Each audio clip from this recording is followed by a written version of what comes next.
For non-stop, high energy, hold on to your seat action.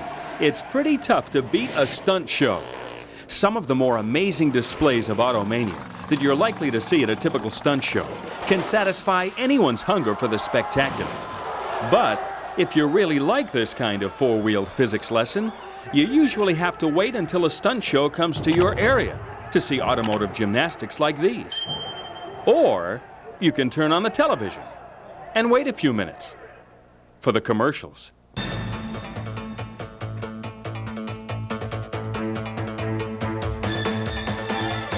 Advertisers have turned to commercials like some of the ones you see here to emphasize the performance and durability of their products.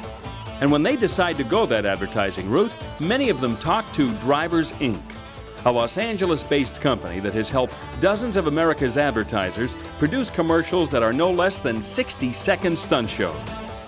We thought we'd take you behind the scenes of a recent Drivers, Inc. location shoot in the desert country outside LA, where a TV commercial for Taco Bell, a Mexican fast food chain, was about to be taped. As stunts go, the maneuver planned for this particular commercial is fairly simple, but the kind of preparation necessary for what will amount to a single-car ramp-to-ramp jump will give you an idea of how seriously these experts approach their work. Supervising the construction of the takeoff and landing ramps is this gentleman, Mike Ryan, one of several highly talented professionals employed by Drivers, Inc. Mike is very experienced in the tricky business of constructing vehicle ramps for stunt work.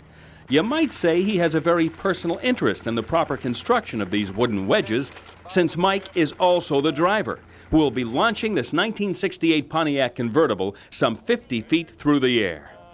The placement of the ramps, the ramp angles, and the strength of construction are vital areas of concern as the pieces are put together, and the technicians are constantly conferring on the best ways of achieving the correct setup.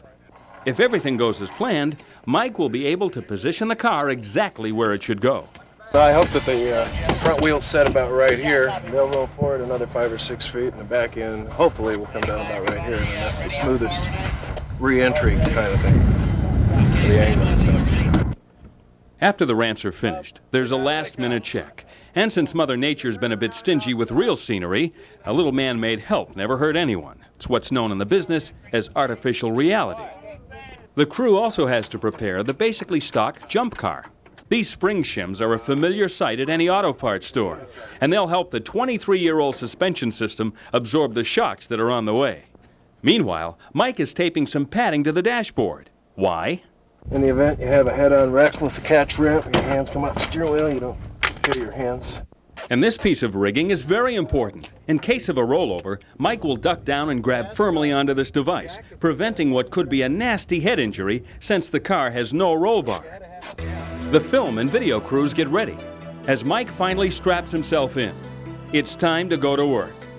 First, a practice start to make sure the car can quickly get up to speed.